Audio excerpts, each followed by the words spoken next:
Hey guys, and welcome to today's podcast. So, today is something that I suppose partly Valentine's Day motivated this, as well as watching some of my very good friends progress. I suppose with their fitness journeys and stuff. And this is the mixture of the two, right? We're going to use fitness as an example. But it works across the board, right? It absolutely does work across the board. I'm going to use some elements of fitness and some elements of mental health to bring this all together. But the main thing is understanding the change in relationship dynamics when you take on a health transformation journey. And I think health's the right word because mental or physical health. But we've all come across this. Or we've been on the receiving, or we've been the one making these comments as well, right? And while there's nothing wrong with this, it's the misinformation, it's that crossover that seems to get lost in translation that I'm going to aim to try and unpack and deal with, because I've made this particular podcast webinar so many times, and you know what? It never ever loses its relevance. It ages so well, so I'm going to bring it again forward, obviously with the new platform, new tech and stuff, so that we can actually really cement this down, because this is the biggest thing that I deal with, more so with mental health now, but definitely in physical health in the beginning when I started off doing all this, and it is just ridiculously, it just never stops. It's always the same thing. So what we're looking at is the main things I'm going to try and cover is how it's not just you that's changing, how we understand the objections, air quotes, and how we get partners and friends on board and stuff. So there's a few different things we're going to cover, but this is the thing, and everybody's going to be able to relate to this at some point, either being the person that's had this said to them or being the person that has said these things with the best intentions but had it blow up in their face. And it can be quite confusing as why that happens, because you're only trying to help that person, or you're encouraging them, or you're trying to, I don't know, reassure them maybe, but it always seems to blow up and we're not entirely sure why. So what we're going to look at is so the familiar conversation that pops up, to put it in a perspective. So you turn around and finally, more so probably plucked up the courage to turn around and say, look, there's something about myself I'm not happy with, and I want to change that. And you've come forward with it. It is something that is probably quite sensitive to you. You've had to think about this. It's not something that you just decided on a whim, because most of the time these decisions are when you really decide there isn't something about yourself that you're happy with. This is not a light decision, because you have to really decide if you're not happy with it, because if you are, then you really do have to change it, which is another reason why the opening statement, as it were, is so raw, because you have finally decided that there's something about your mental health, about your physical appearance, about the combination of two that's affecting itself, that is basically too big to ignore. You cannot just push it to one side anymore, so we have to deal with it. And what you'll get usually is something that's like this. So this is a familiar conversation that you might have pop up when you turn around and said, I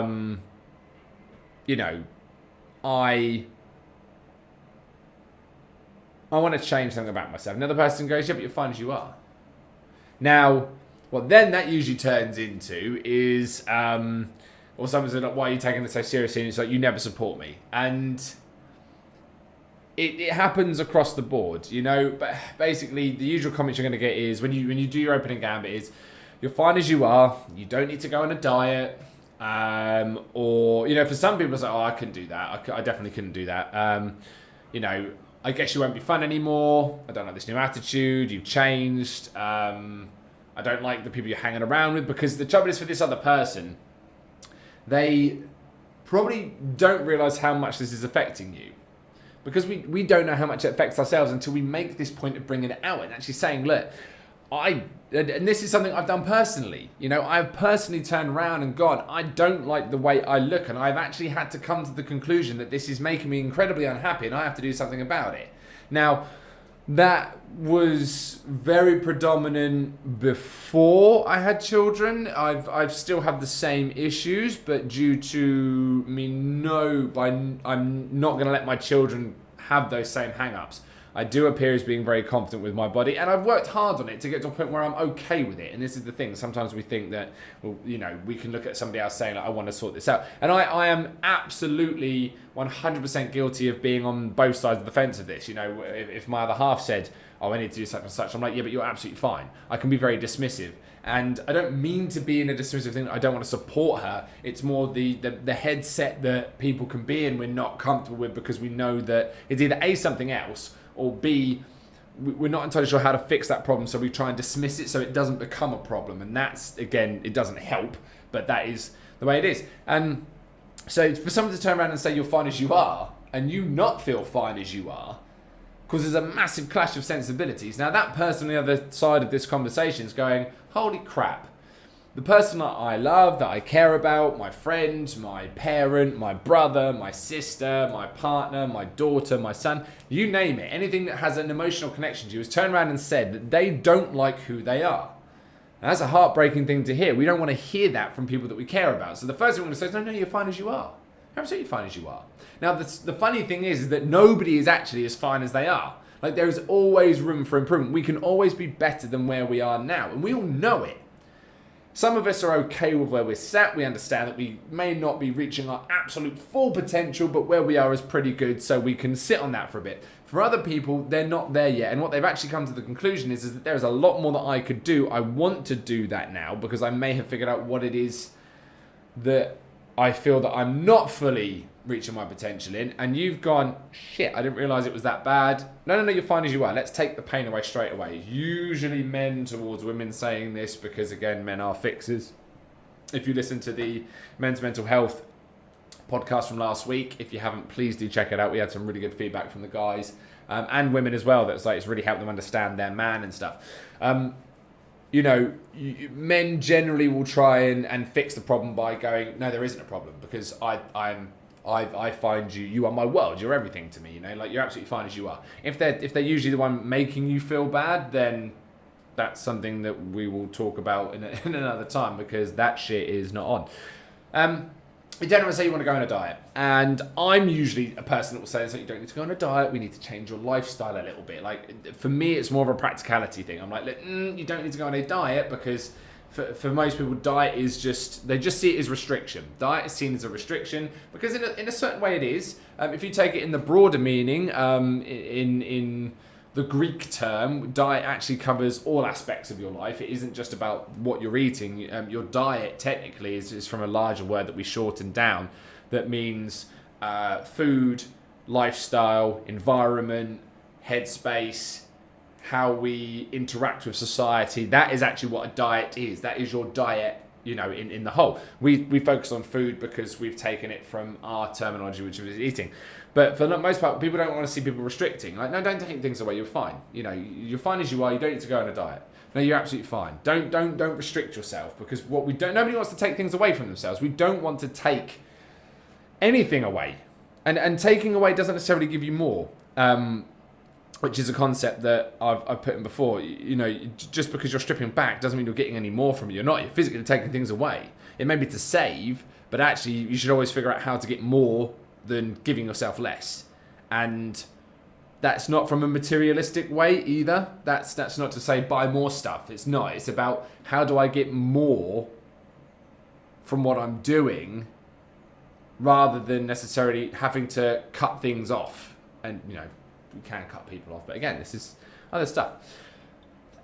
Some people, and these are just usual initial comments. I guess you won't be any fun anymore. I don't like this. Where does this new attitude come from? I don't like this. Now, that can be because they feel that if you're going to change, that they are going to have to as well. Again, that is not your fault. That can just be that this person also understands that there's things about themselves that they don't like, but they haven't got to the point where you have, where you are addressing it. They're still in that pre-contemplation phase where they're like, yeah, there's just stuff that I'm not happy with. I don't really want to dig into it. You've come across and gone, look, this is enough. Enough's enough. I'm changing this. and they're going, oh, well, we won't be able to do the fun stuff anymore, or I don't like this new attitude, because they think it's going to implement them as well. So there's a few different things that's going on with it, but these are just the initial things you're going to come across, and some of them are positive, some are negative, but for the most part, it's usually like, oh God, this person that I care about is not happy with themselves. Like, what the hell does that, what's that? Like, I had no idea you felt this way. Again, men not prone to negative emotions, they're probably going to be quite shocked that you've come up with something like this, that's not like, oh God, they're not happy and I didn't realise, and that's why we want to fix things straight away. So, yeah, you're fine as you are. To those close to you, yeah, it's tough when you hear that somebody's not happy, and the first thing you want to do is fix it, because you think if it's a physical thing or it's something that you can do, maybe if I just reassure them more, maybe if I give them words of affirmation, maybe if I'm more physical now with them, they might realise that I'm happy with them as they are.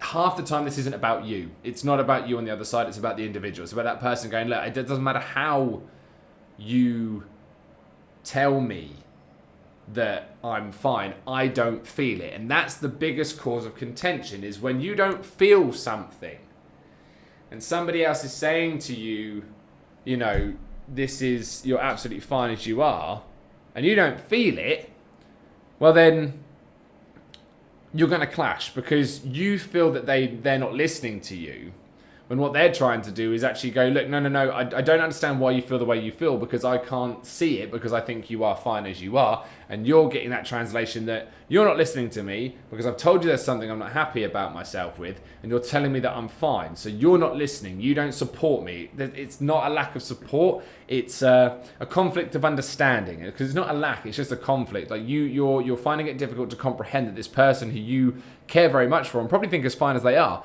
doesn't feel the same way about themselves, and you're scrambling to try and find ways to make that better, but probably falling flat on your ass a bit.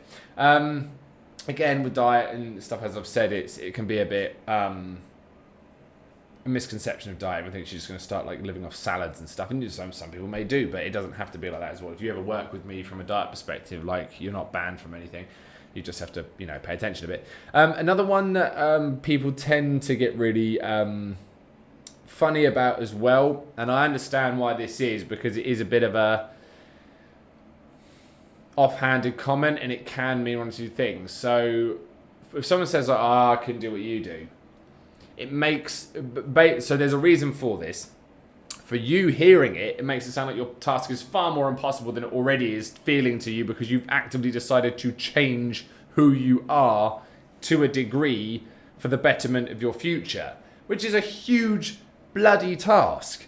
This isn't something that is taken lightly. You don't just turn around and decide, I'm going to lose, a stone, or I'm going to work on my mental health and things like that. You have to really think about this. It takes a lot of work and effort. And if it's not going to put you in a positive place at the end of it, that's a lot of risk for no potential reward. And that's something that we constantly battle with. And when someone says, I can do what you do, they're doing one of two things. One, they're inadvertently making the task seem bigger than it is, which doesn't help you, because the task is already huge. So if more people around you are saying, oh no, I can do that, God, you're so diligent, there's no way I could do that, that makes the task look bigger. It's no more bigger than when you decided it, but if more people are turning around and saying that they couldn't do what you do, it does start elevating you onto this pedestal, which becomes very difficult mentally to try and keep yourself on. What it's actually doing is they're openly admitting that they don't have, or they haven't come to the conclusion that you have, that they want to change themselves. Everybody, as I've said before, everybody has something in themselves that they would probably change, even to a small degree.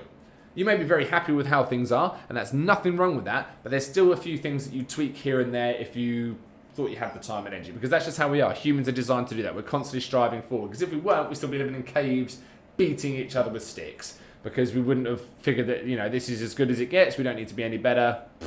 All it took was one person to go, hold on, sharp pointy thing on end of stick makes stick a little bit easier to use. Well, let's see what else we can tinker with. If we didn't have that in us, then we wouldn't evolve anyway. The problem is when someone says, I can do what you can do, they're trying to create a degree of separation so that if you do succeed, they can't be held accountable to themselves, because And this is an interesting thing that happens a lot more with women than with men, strangely enough. So this is mainly built towards women, this podcast, because, and it's not to say that men don't feel like this, because as I've said, I do, and I've had all these feelings. Women being more prone to negative emotion, as we explained in the last podcast, will feel these a lot more than guys. Guys will get more stubborn and they'll prove it wrong, and usually their mates will get involved because it becomes a bit of a competition, which is why guys in the gym tend to push each other harder. So it's a little bit different with women, from my experience. The funny thing about women is on the whole, we like to have degrees of separation.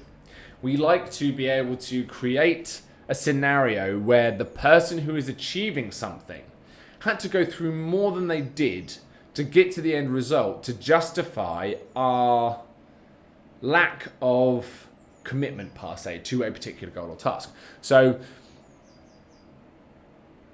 I discovered this while talking to my kids a couple of last year, maybe the year before. It's this real massive thing about kids watching other kids unbox presents. Weird, just really weird, on YouTube, and they'd watch kids open presents, and I get giddy about it. And I said to my eldest, I was like, why do you like watching this so much? And they turned around and said, oh, because we're really excited to see what they get. And I was like, but you hate it when your sister gets something and you don't. You really find it hard to deal with that. And it just dawned on me that it's that degree of separation. Now, because it's not affecting you directly, you can throw whatever emotions you want at it. So when we see somebody who's gone through a mental health journey, who's gone through a weight loss journey, particularly in women, they're very supportive, incredibly supportive online. Oh my God, what a journey you must have been on. That's amazing. Like, yep, cutting those people out of your life must have been tough, but I'm so glad you did it, etc., etc., etc. Close to home, instantly switches, because what it does, if somebody's taking, and this happens across the board as well, this is also another thing with men that want to be better and get themselves out of a situation. Friends, I deal with uni students that have been through this as well. It's all about you making a decision to personally improve yourself could potentially highlight any imperfections in that other group, and they don't like it because it's too close to home.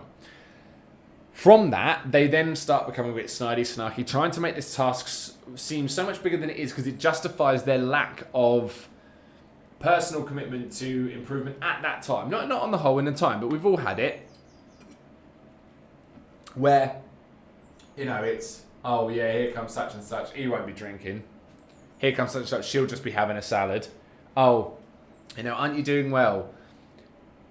It doesn't take away the work that you've done, but it does psychologically. Physically, if you put all this work in and stuff and people are being snide about it, it has nothing to do with the fact that you haven't done a good job. It's because they're basically just watching you improve yourself. They could be doing it, but they're not. So what we tend to do when there's no degree of separation, we can't make that task seem so much bigger. We try and do it through words like, oh, I couldn't do what you do. Well, you could. Everybody could do what these people can do. It just takes a degree of want, basically. And the trouble is when you watch somebody improving in front of you for the better, and you can clearly see they've made an aim, there's a target, they've moved forward with it, and they're achieving, and you're not doing that, and you all of a sudden maybe believe, oh, maybe there's things I want to change, but either you don't have the inclination or the means to do it, you will start trying to make that task look bigger. So when it's on the internet, you can put any story to fill in the blanks. X person loses 36 pounds in, I don't know, a year on such and such, which is £3 a month, which is, doable. More than doable. And you go, oh, they must have done so much work and it must have been such a journey and I'm so proud of them and blah, blah, blah. When actually it turns out it was just a matter of just being consistent and going, you know what, I'm going to do this every day. I'm going to watch what I eat. I'm going to, meditate in the morning. I'm going to journal in the evening. I'm going to, try and make my environment as good as possible for growth. And it was just consistency. Now you turn around and think, no, it had to be really bloody difficult to do this because I'm not doing it and I kind of want to, but I'm not sure how to. So I'm going to make that task seem massive so I feel better about not doing it. Now, you'll still do it on a smaller circle, but the trouble is you're constantly being reminded all the time that person's doing something you're not. And this is why friendship groups fall apart at university. Some kids don't move away, some kids do. The kid that moves away creates new friends around people that also did the same thing, that are motivated, especially if you're going into a specialist subject. Happens sort of again in college. I moved away from everybody I knew to go to a new college because I couldn't stand being in school because I was picked on all the time. So I was gone. See you later. Next town across. I'm out. And slowly, progressively moved away. I've still got a core group of friends, but, you know, it's one of those things. University is different. You can move to the other side of the country to go to university because they've got the best prospectus and whatever. Sometimes you might just want to escape. Now, you come back home and you see your group of friends and all of a sudden they're not your friends anymore. You left. You left. You did the thing that we couldn't do or weren't allowed to do or couldn't see the point in doing, and now you're different because you're not one of us. You haven't been here. And we have a resentment. We generally do have a resentment as people when people are doing better than us because we know that they went off and did the work. We try and either attribute it to dumb luck or a massive struggle that they had to overcome to make it seem bigger than it was. And unfortunately, it's not always the way, which, you know, can cause issues. So yeah, that comes on to, like, I guess you won't be fun anymore. I don't like this new attitude. You've changed. I don't like you being with your new friends, your new gym, your new trainer, your new classmates or whatever, because they're basically taking you away from what everybody knew. And when you're all in the same group, and, you know, even in a weight loss thing, like, you know, everybody was who they were, and you've decided to change.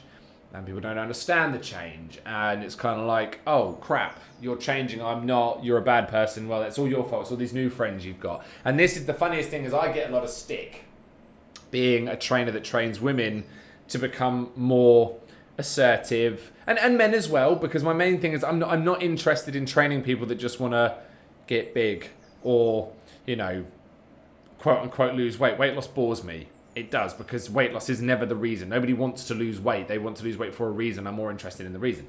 But the key thing is that I've had time and time again, and I have literally had guys turn up to the gym, husbands of the people that I'm training, to come and quote unquote shake my hand to size me up. Because what I've done is I've instilled this confidence in somebody that the changes they want to make are a good thing. Not because I feel that they need to change, but if they've decided they need to change, I'm going to help facilitate that. And this is another thing as well. You will find people that you gravitate to because they give you the energy to make these changes. Now, from a relationship point of view, this is a massive one as well, because you, in a relationship, one of you plays the role of the rock, or you should support one another, right? So if you are, for instance, so this is to put it in a perspective of a gym perspective.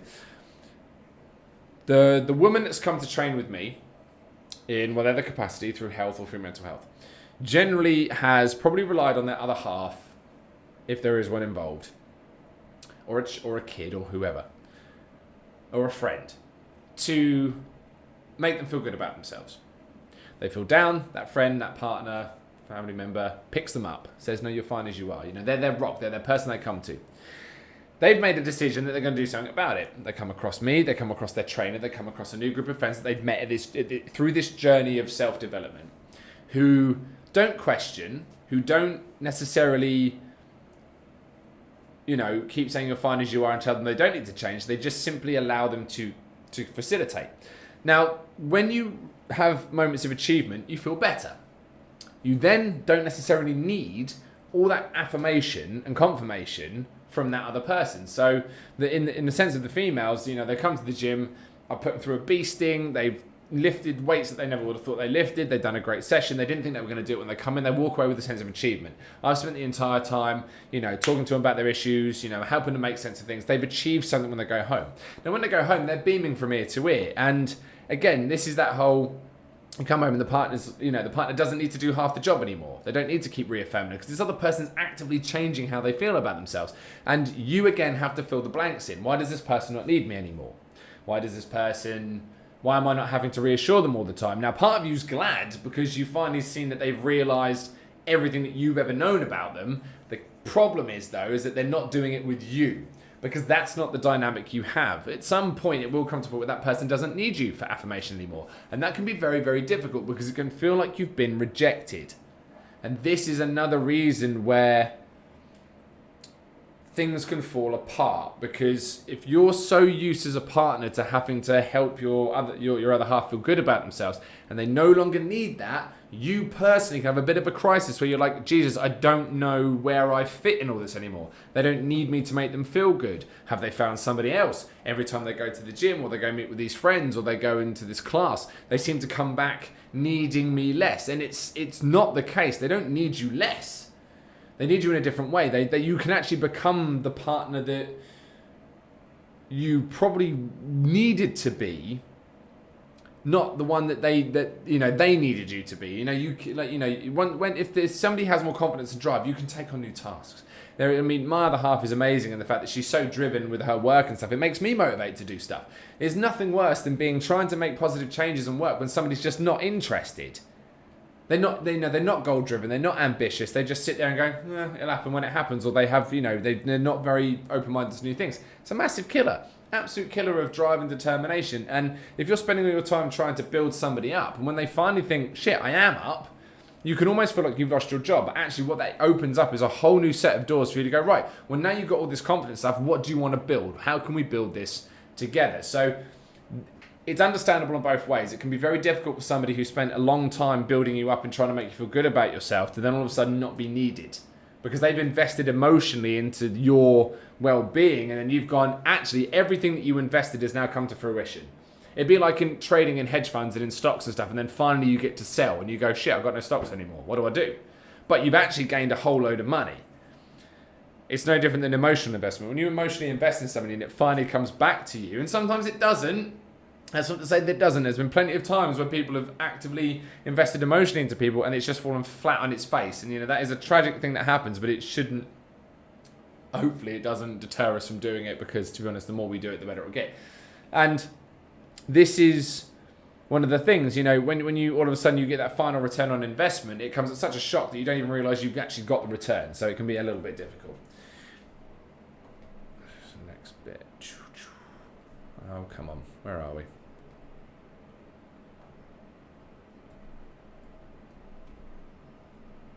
Okay, so got a slide thing going on. That's why there was a bit of a lull. So the reason as well that this can be difficult is because what we seem to forget is two things are happening at once when you change. It's not just you that's changing. And that seems really strange, because of course it's my journey. Yes, you are taking on a journey, but your world that you created for yourself in the beginning, or you are currently existing in, shall we say, is now completely going to change. So, if we use like the Earth and the Moon, for instance, like you're the Earth, your partner's the Moon, or your friends and family the Moon. That Moon has circled around you for God knows how long, okay? Always seeing the same thing. You, as the planet, have decided that you're going to change a few things. You're going to change your orbit, you're going to change your gravity or whatever. All of a sudden, that Moon now has to adapt to those changes as well if it wants to continue being part of that same orbit, that same inclusion. And this is what other people don't understand, because the journey of self-development is self. It has to be ourself. We cannot necessarily be worried about what other people are doing if we're going to improve ourselves. We aim for them to come along the ride with us, because we don't want to lose anybody along the way. Inevitably, there is going to be some drop off, because some people can't keep up with your change, especially if it's going to for good in a rapid pace and these people don't feel comfortable with it. Sometimes relationships can fall apart. It is unfortunately one of those things. We try and avoid it, but it does happen. But you are changing your world. The trouble is, everybody else's world that interconnects with you has to change as well to meet these new adaptations. That's what we don't realise. We don't realise that it's not just us changing. Because if I want to change myself, or I want change to happen, everybody else around me has to change as well. In one way or another. Either I have to tell them that I want them to change, or they now have to meet this new person that I'm becoming to keep up with me and stay within my ecosystem that I'm building. And the other thing as a spin-off from that is, If you want, if in your journey of self-discovery and fitness and everything else, you've decided that some people around you have to change if they want to be involved in it, or it could just be so, like, we'll take a micro vision of this. You're sick to death of how your family are treating you, and you've said enough's enough. You've got to start pulling your weight. I'm not doing everything around here, otherwise I'm out. I'm done. I've had enough of this shit. Fucking pissing me off. You also have to allow an environment of change to happen. And this can be a very tricky thing. Now, if you're trying to change yourself, you have to just be aware that everybody else is trying to change around you as well. So you have to be a little bit open to them having to adjust as well. Is that there is an adjustment period for everybody. If you're part of your discovery, say from a mental perspective, is like, look, you're not supporting me the way I need you to support me, you then have to allow them to try and support you. You can't just decide that what they're doing isn't good enough, and every time they try and make it good enough, knock them back. I have had this in person experience. I had enough of the way the dynamics are working in my house, but at the same time, I realised that if I carried on being a grumpy asshole, it didn't matter what they did, it was never going to be good enough, which doesn't breed the right conditions for change. You cannot expect people to change, but then completely crap all over every effort they have. It's all about guiding and going through. So it isn't just you that changes. You have to also be aware that every change you make for how you act, that has it's the whole equal and opposite reaction. Every time you change, somebody else has to change with you to keep that dynamic going. Sometimes they can, sometimes they can't. Sometimes the change that you make isn't worth it for them because they change, they lose too much of who they are, and maybe that's why things break apart. Sometimes when you realise that actually who I want to be doesn't fit in this model anymore, that is the end result. And it happens, and it's tragic, but it's not always a bad thing. Sometimes you can end quite amicably by doing that because you realise that the direction you're both going in isn't necessarily going to work, and that is one of those things. To understand the objections of going on any journey is because it just makes people feel uncomfortable. To announce into a room, to a person, to a partner, to a friend, to a business, anything, that the direction we are taking right now isn't right and I'm going to change it. I need to change the direction of where I'm going.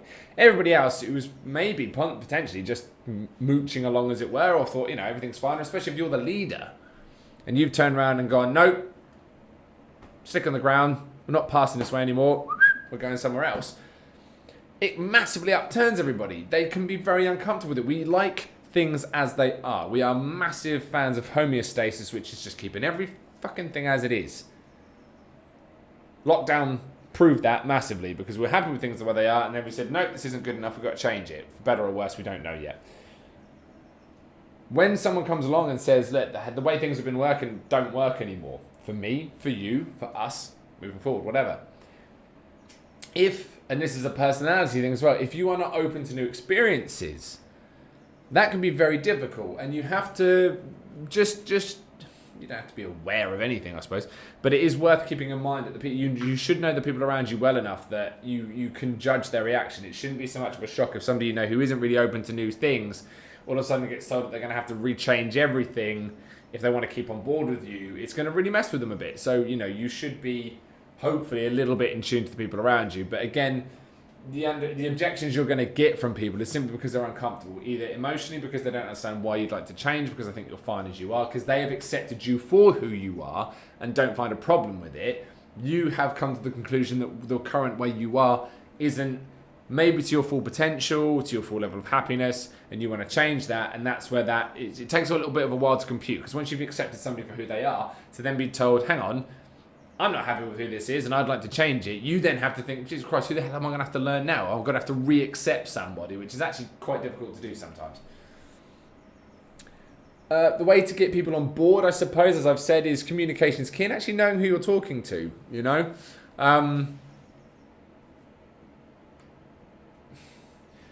Usually more than one of you is trying to change. Everybody has their own little tweaks and changes, and again, as I've said, your two worlds are colliding with one another. Any two people that come together are two separate worlds that are in a conjunctural orbit. You're constantly swinging around one another, and you've decided to go in harmony, hurtling through space, twisting around one another, like we do through the galaxy basically. And if one of you says, look, I'm looking to change course a little bit, the other person has to be on board as well, because otherwise you're going to either clash or you're going to completely spin off in different directions. So to get friends and partners on board, a little bit more communication rather than, look, I'm not happy with myself, I need to change. Okay, great. Initial problem has been brought up. Can we have some context? Because we need to actually understanding why this is wrong, or what's going on. Is our world wrong? Are we doing something wrong? And that's hard for people to hear. Most people don't like to hear that they're the cause of the problem.